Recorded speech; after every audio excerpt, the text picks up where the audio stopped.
برادران ملت اسلامیہ، السلام علیکم ورحمۃ اللہ وبرکاتہ۔ الحمد للہ الحنان المنان الذي خلق الانسان وعلمه البیان، والصلاة والسلام على رسوله سید الانس والجان وعلى آلہ واصحابہ ذوی الخیر والاحسان، اما بعد فأعوذ باللہ من الشیطان الرجیم، بسم اللہ الرحمن الرحیم۔ انا نحن نزلنا الذکر وانا له لحافظون، صدق اللہ مولانا العظیم وبلغنا رسولہ النبی الامین المتین المختار الکریم، ونحن على ذلك من الشاہدین والشاکرین والحمد للہ رب العالمین۔ بارگاہ رسالت معاب صلی اللہ تعالی علیہ وسلم میں درود پاک کا ہدیہ پیش کریں۔ اللہم صلی علی سیدنا و مولانا محمد معدن الجود والکرم وآلہ واصحابہ الکرام وابنہ الکریم وبارک وسلم صلاة دائمة سرمدا ابدا۔ یہ بے خبر نجومی تمہیں کیا بتائیں گے، یہ بے خبر نجومی تمہیں کیا بتائیں گے، کل کیا ہونے والا ہے وہ قرآن میں پڑھو۔ بحمدی تعالی اسلام کو اللہ تبارک و تعالی نے صرف انت وشواس پر نہیں چھوڑا، اس رب ذوالجلال نے اس دین کی پختہ جڑیں حضور پاک صلی اللہ علیہ وسلم کی ذات اور قرآن کے ساتھ جوڑ کر رکھا ہے۔ میرے دین کی حقانیت کی سب سے بڑی دلیل قرآن پاک جو آج تک زندہ معجزہ ہے، میرے آقا صلی اللہ تعالی علیہ وسلم کا۔ عزیزان گرامی وقار، قرآن پاک سے قرآن کی سچائیاں ہم نے آپ کے سامنے برسوں سے رکھی ہیں اور سب سنتے بھی رہتے ہیں۔ اس قرآن پاک کو اللہ تعالیٰ نے سارے انسانوں کی ہدایت بنا کر بھیجا، ھدی للناس۔ قرآن میں خود فرماتا ہے انسانوں کے لیے ہدایت ہے، ایک آیت میں ھدی للمؤمنین ہے، مومنوں کے لیے ہدایت ہے، ایک آیت میں ھدی للمتقین ہے، پرہیزگاروں کے لیے ہدایت ہے۔ مطلب جو جتنی اس سے ہدایت حاصل کر لے جائے گا اتنی اس کے لیے ہدایت کی کتاب ہے۔ صرف ہدایت ہی کی کتاب نہیں بلکہ بیمار ہو تو شفا کی بھی کتاب ہے، بھوکے ہوں تو تمہارے رزق کے لیے بھی یہ مداوا بن جائے گی۔ تمہارے زندگی کے پورے دستور اس میں مرتب کیے گئے ہیں، یہ ہمارا پورا زندگی کا دستور ہے، نظام حیات ہے۔ اور قرآن سے ہمارا تعلق ایسے ہی ہے جیسے روح کا جسم سے تعلق ہوتا ہے، اگر روح نکل گئی تو جسم بیکار ہے۔ اسی طرح قرآن پاک اگر ہمارے درمیان سے نکال لیا گیا یا اسلام سے اسے الگ کرنے کی کوشش کی گئی تو یوں سمجھ لیں کہ روح نکال لی جا رہی ہے۔ اور ہزار کوئی بولے قرآن کو بدلنے یا ہٹانے یا نکالنے کے ہیں، اس مالک قرآن نے خود یہ ارشاد فرمایا ہم نے قرآن کو اتارا ہے اور ہم ہی اس کی حفاظت کریں گے۔ ہے ہمت تو بدل کر دیکھ لو، ہے تمہارے اندر طاقت تو اس کو مٹا کر کے دیکھ لو۔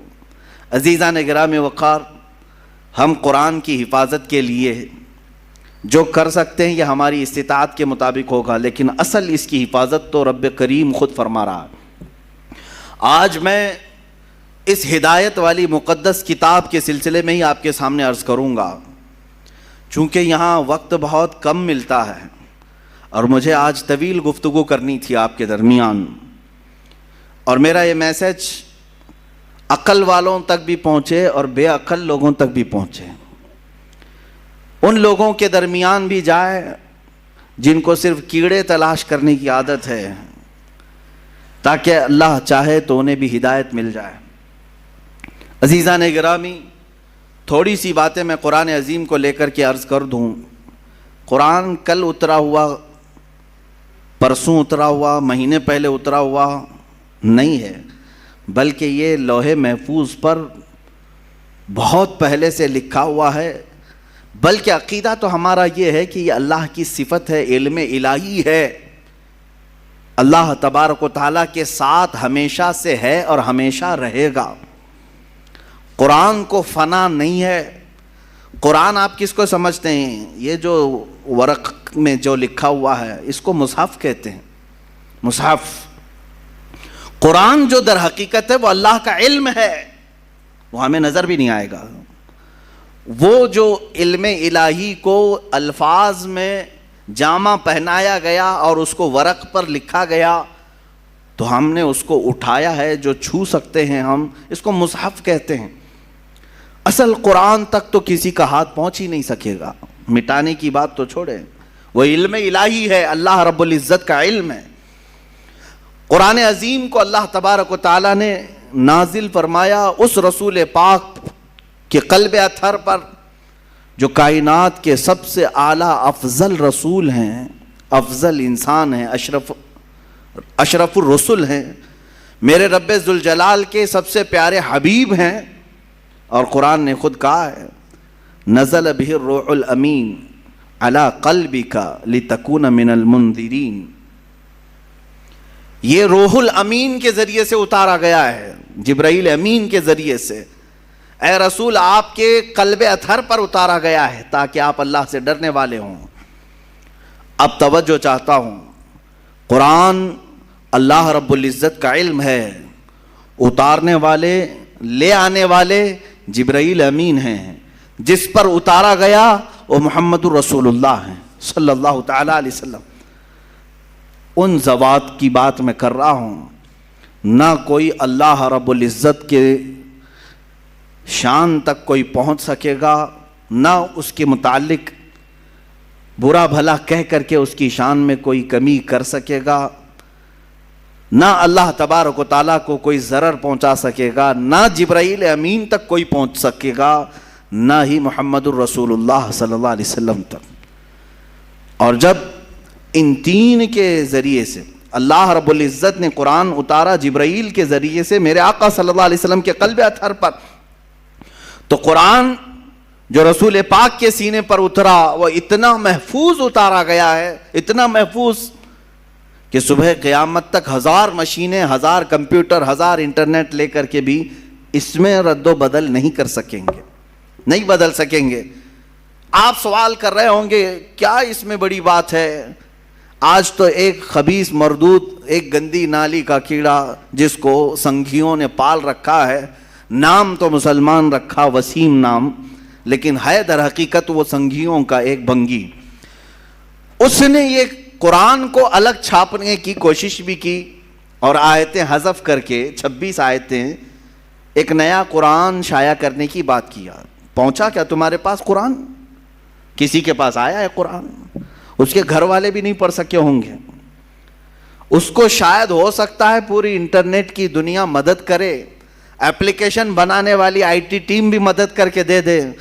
میرا چیلنج ہے اس کی موت تک بھی یہ اس کا بنایا ہوا ایپلیکیشن چل نہیں سکے گا.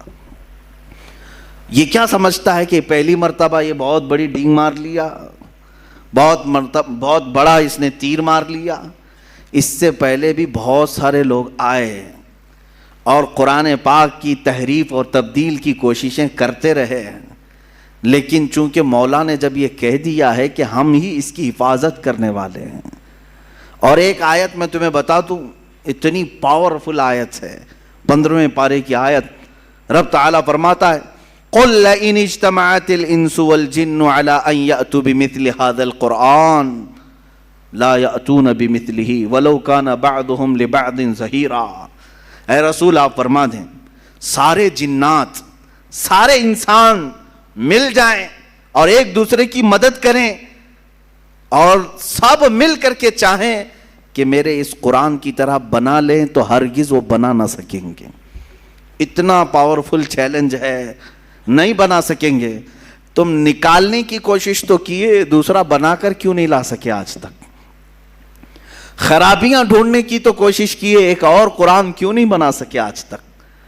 اس کے میسیجز کیا تم سمجھتے ہو عربوں کی طرح القاریہ ما القاریہ وما ادراک ما القاریہ ایک سورے کو دیکھ کر کے کچھ عرب کے شاعروں نے بنا لیا تھا الفیل ما الفیل وما ادراک ما الفیل خرطومہ طویل. اس آیت کے وزن پر انہوں نے بھی سوچا ہم بھی بنا لیں گے، لیکن وہ خود ہی ہنس پڑے بنا کر. ان کو خود ہی لگا کیا بھدا ہم نے بنایا ہے. القارعۃ ما القارعہ، اس کا معنی ہی کچھ اور ہے، دل دہلا دینے والی. وہ قیامت کے متعلق ہے. کیا دل دہلانے والی؟ تم کیا جانو کہ کیا ہوتی ہے دل دہلانے والی؟ وہ قیامت کے منظر کو اللہ بیان فرما رہا ہے سورہ قاریہ میں.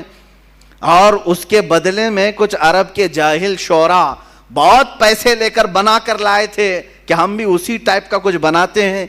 اور بنایا کیا؟ الفیل ملفیل وما ادراک ملفیل، ہاتھی تم کیا جانو ہاتھی، خرطومہ طویل، اس کی سونڈ لمبی ہوتی ہے، اس کی پونچھ چھوٹی ہوتی ہے. اور اس کے بعد پھر ہنسنے لگے. یہ کون سی سورہ ہے؟ یہ کون سی سورہ بنی؟ وہ خود اپنی بنائی ہوئی چیز پر ہنس پڑے اور پھر پھاڑ کے پھینک دیا. میرے عزیزو، عرب والے جو عربی کے بڑے بڑے بلیغ اور فصیح تھے، ان کے درمیان میرے آقا صلی اللہ علیہ وسلم نے صرف 3 آیتیں لکھ کر کے چیلنج کیا تھا. خانہ کعبہ پر پہلے شاعروں کے شعر لٹکائے جاتے تھے، کیونکہ عرب میں اس وقت لٹریچر کا دورہ تھا. جو سب سے اچھا شعر لکھتا وہ خانہ کعبہ کے دروازے پر لٹکایا جاتا، اور جب کوئی دوسرا اس کا جواب لکھتا تو یہ پہلا والا نکال دیا جاتا، پھر نیا والا لگایا جاتا تھا. مقابلہ ہوتا تھا. یہ مقابلہ کئی سال تک چلا، کئی دنوں تک چلا. جب قرآن پاک کی 3 آیتیں میرے آقا صلی اللہ علیہ وسلم نے لے جا کر کے لگایا، انا اعطیناک الکوثر فصل لربک وانحر ان شانئک هو الابتر. 3 ہی چھوٹی آیتیں ہیں، چھوٹی آیتیں، اور قرآن پاک کی سب سے چھوٹی سورہ بھی ہے. اتنا ہی لے جا کر کے میرے آقا صلی اللہ علیہ وسلم نے خانہ کعبہ کے پاس لٹکا دیا. اب عربوں کو تکلیف ہوئی کہ اس کا جواب تو ہونا چاہیے. شاعروں کو بلاؤ، پیسے دے کر کے بلایا گیا، آؤ اس کا جواب دو. بہت سارے آئے دیکھے، کیونکہ اس کا جواب لکھنا معمولی نہیں تھا. یہ ہے تو چھوٹی سورہ، لیکن معنی کے اعتبار سے ہر آیت میں ایک سمندر موجود ہے. اس کے مفاہیم، اس کے ترجمے کرنے بیٹھ جائیں، ہر لفظ کا ایک بہت ہی بلیغ معنی ہے، فصیح معنی ہے. تو ایک بہت بڑا شاعر آیا، اس نے کہا میں جواب لکھ دیتا ہوں. اس نے اس کے نیچے اپنی جانب سے لکھ دیا ما ھذا کلام البشر. اسی کے وزن پر لکھا اس نے، انا اعطیناک الکوثر فصل لربک وانحر ان شانئک ھو الابتر. اتنا لکھا تھا. نیچے اس نے جا کر کے لگا دیا ما ھذا کلام البشر. وہ کہتا ہے میں اس کا جواب یہ لکھتا ہوں، یہ بشر کا کلام ہو ہی نہیں سکتا، یہ کسی انسان کا کلام ہو ہی نہیں سکتا. اس کے بعد پھر یہ خانہ کعبہ پر یہ لٹکانے کا سلسلہ بھی بندی ہو گیا. آخری مرتبہ قرآن کی وہی سورہ لگائی گئی، اور آج تک پھر دوبارہ کوئی چیلنج کے لیے لا نہیں سکا. عزیزان گرامی، میں تم سے یہ کہنا چاہتا ہوں کہ تمہارے ہاتھوں میں جو قرآن مقدس ہے اس کو معمولی نہ سمجھو. یہ اللہ رب العزت کی سب سے اخیر میں آنے والی کتاب، سب سے عظیم اسباق لی ہوئی کتاب، جس کے اندر اللہ نے زمانے ماضی کے قصص بھی بیان کیے، احکام شرعیہ بھی بیان کیے، آنے والے حالات بھی بیان کیے، تمہاری زندگیوں کی کامیابیوں کے راز بھی بیان کیے، لوگوں کے تباہ ہونے کے اسباب بھی بیان کیے، لوگوں کے معاشی حالات کیسے صحیح ہوں اس کے طریقے بھی بیان کیے، تمہارے اخلاق کیسے درست ہوں یہ تمام نکات بھی بیان کیے. یہ قرآن پاک ذخیرہ ہے علوم کا. میں نے اس سے قبل شاید 1 سال پہلے قرآن مقدس کے متعلق تقریباً بہت ساری چیزیں گھیر کر کئی علوم کو بیان کیا تھا کہ سائنس کی کتنی فیکلٹیز اس کے اندر سے نکلتی ہیں. ایمبریالوجی کو قرآن پاک سے بتایا گیا ہے. بچہ پیدا ہونے کے جو یعنی مراحل ہوتے ہیں 9 مہینے، آج جا کر ڈاکٹروں نے جو بتایا ہے، پہلے نطفہ ہوتا ہے، پھر علقہ ہوتا ہے، پھر مضغہ ہوتا ہے. یہ کس طرح سے بنتا ہے، پروسیس کیا ہے، قرآن پاک نے ایمبریالوجی کا پورے تھیسس اس میں بیان کر دیے تفصیل کے ساتھ. علم نباتات، علم جمادات، علم فلکیات، علم ارضیات، علم نجوم، تمام چیزوں کو قرآن نے گھیرا ہے. ہر علم کا کوئی نہ کوئی حصہ اس میں تمہیں ملے گا. اور رہی بات میتھمیٹکس کی، اللہ اکبر، پورے قرآن کی آیتیں میتھ سے ایسی جوڑی گئی ہیں الگ الگ انداز سے. جس نے قرآن کو دیکھا ہے اس نے ویسی تشریح بھی کی ہے. جانتے ہیں آپ، یہ 1400 سالوں سے قرآن دنیا کی سب سے زیادہ پڑھی جانے والی کتاب ہے. یا میرا تجزیہ نہیں ہے، میرا تجزیہ نہیں ہے، انٹرنیٹ پر موجود بڑے بڑے ماہرین جو دنیا کا سروے کرتے ہیں انہوں نے یہ نکال کر کے بیان کیا ہے کہ سب سے زیادہ آج دنیا میں جو کتاب پڑھی جاتی ہے وہ صرف قرآن پاک ہے، اور قرآن کا لفظی معنی بھی یہی ہوتا ہے جس کو کثرت سے پڑھا جاتا ہو، کثرت سے پڑھا جاتا ہو۔ یہاں آپ مجھے بتاؤ جتنے بھی مسلمان ہیں، ہو سکتا ہے ان میں سے کسی نے قرآن ختم نہ کیا ہو، حالات ایسے آ گئے ہوں، لیکن کچھ بھی ہو بغیر قرآن کے میں سمجھتا ہوں کوئی مسلمان ہی نہیں رہتا۔ قرآن پاک میں کلمہ طیبہ بھی ہے، لا الہ الا اللہ محمد الرسول اللہ، اگر وہ اتنا بھی پڑھتا ہے تو گویا کہ قرآن کی 2 آیتیں اسے معلوم ہیں۔ اگر وہ نماز پڑھتا ہے سورہ فاتحہ آتی ہے، اس کا مطلب ہے وہ قرآن پڑھتا ہے۔ قل هو اللہ احد اس کو آتی ہے، اس کا مطلب ہے وہ قرآن پڑھتا ہے۔ انا اعطیناک الکوثر اسے آتی ہے، اس کا مطلب ہے وہ قرآن پڑھتا ہے۔ اتنا قرآن پڑھنے والے تم کروڑوں مسلمانوں کو دیکھو گی، کروڑوں مسلمان ہیں۔ ان کے علاوہ کچھ وہ مسلمان ہیں الحمدللہ جن کو اللہ تعالیٰ نے یہ توفیق بخشی ہے، کوئی 3 دن میں ایک ختم قرآن کرتا ہے، کوئی ہفتے میں ختم قرآن کرتا ہے، کوئی مہینے میں ختم قرآن کرتا ہے، کوئی سال میں ختم قرآن کرتا ہے، کئی تو ایسے ہیں جو دن میں ختم قرآن کرتے ہیں۔ اور اللہ تعالیٰ نے ایسے چند اشخاص کو بھی پیدا کیا۔ صرف امام اعظم ابو حنیفہ رضی اللہ تعالیٰ عنہ رمضان المبارک میں 61 ختم قرآن کیا کرتے تھے، دن میں 1 رات میں 1 اور پورے رمضان کی تراویح میں 1، اس طرح سے تقریباً 61 قرآن آپ کے ختم ہوتے تھے۔ یہاں تک کہ روایات میں بتایا گیا ہے جہاں امام اعظم ابو حنیفہ آرام فرما رہے ہیں، جہاں آپ کی قبر ہے آج بغداد میں، اس جگہ پر آپ نے 4000 ختم قرآن کیے ہیں۔ قرآن کو سب سے زیادہ پڑھا جاتا ہے دنیا میں، سب سے زیادہ پڑھا جاتا ہے۔ میں آپ کو ابھی ماضی قریب کا ایک واقعہ بتا دوں، قرآن پاک میں مو ہونے والے، مشغول ہونے والے ایسے بزرگ ہیں۔ بہرحال میں کٹ کرتا ہوں اس واقعے کو، پھر کبھی مجھے کچھ زیادہ طویل گفتگو کرنی ہے کیونکہ دلائل کی روشنی میں۔ میں آج عرض یہ کرتا ہوں کہ اللہ تعالیٰ نے اس کو یاد کرنے کے لیے بھی آسان بنایا، صرف پڑھنے کے لیے نہیں، یاد کرنے کے لیے بھی آسان بنایا۔ ہم نے وہ بچے بھی دیکھے ہیں جن کو 2 اور 2 کیا ہوتا ہے یہ نہیں معلوم، لیکن پورا قرآن یاد رہتا ہے، حافظ قرآن ہے۔ حافظ قرآن ہونے کے لیے کسی سید زادے کا ہونا ضروری نہیں، پٹھان کے بیٹے کا ہونا ضروری نہیں، شیخ کے بیٹے کا ہونا ضروری نہیں، وہ ایک کسان کا بیٹا بھی چاہے تو قرآن حفظ کر سکتا ہے، قرآن پاک کا وہ حافظ ہوتا ہے، اور یہ اللہ کی عطا ہے۔ میرے عزیزو، قرآن کا یہ معجزہ تو دیکھیں، اپنے غیروں کے سینے میں بھی اترتا ہے۔ کئی پنڈتوں کے بچے بھی قرآن پڑھے ہوئے ہیں، وہ اگرچہ دسیسہ کاری کے لیے، اختلافات پیدا کرنے کے لیے یا عیب ڈھونڈنے کے لیے، لیکن یاد کر لے جاتے ہیں قرآن کو۔ اپنی کتاب یاد نہیں کر پاتے لیکن قرآن یاد ہوتا ہے، قرآن یاد ہوتا ہے۔ کہاں سے یاد کریں گے؟ 10 12 کتابیں ایسی ہیں کہ ان کے سب نسخے الگ ہیں، یہاں کے بازار میں الگ ملتی، وہاں کے بازار میں الگ ملتی ہے، کون سی یاد کریں گے؟ ادھر کی یاد کریں ادھر کی یاد کریں، لیکن قرآن کا ایک معجزہ ہے، امریکہ میں بھی اٹھاؤ تو وہی قرآن ملے گا، ہندوستان میں اٹھاؤ وہی قرآن ملے گا، سعودی میں اٹھاؤ وہی قرآن ملے گا، پاکستان میں اٹھاؤ وہی قرآن ملے گا جو الحمدللہ سے شروع ہوتا ہے اور والناس پہ ختم ہوتا ہے۔ الحمدللہ یہ قرآن پاک کا معجزہ ہے، ترتیب کے ساتھ آج تک محفوظ ہے۔ میرے عزیزو، اس کی حفاظت کرنے پر اللہ تعالیٰ نے جن لوگوں کو مقرر کیا وہ ایسے علماء، مفسرین، محدثین ہیں۔ اللہ کئی مفسرین ایسے ہیں جو اس کی تفسیر کیے، کچھ تفسیریں ایسی ہیں جو صرف اور صرف اس کے نحوی معنی کو بیان کیے، کچھ لوگوں نے تفسیر لکھی جو اس کے صرفی معنی کو بیان کیے۔ گاڑا ہو رہا ہوگا، بس سنتے چلو۔ کچھ مفسرین ایسے ہیں جو اس میں سے واقعات جتنے ان کی تفسیر کیا، کچھ مفسرین ایسے ہیں جو ان میں آیات احکام کے ہیں، حلال حرام، کیا کیا جائز ناجائز، صرف ان آیات کی تفسیر کیا۔ اس طرح سے جانتے ہیں تقریباً ابھی دنیا میں 1000 سے زیادہ تفسیریں پائی جاتی ہیں، 1000 سے زیادہ تفسیریں پائی جاتی ہیں، الگ الگ انداز کی تفسیریں کی گئی ہیں۔ ہر ایک نے جس نظر سے قرآن پاک کو دیکھا اس نظر سے وہ تفسیر کرتے گئے، اور مفسرین کی تعداد بھی بے شمار۔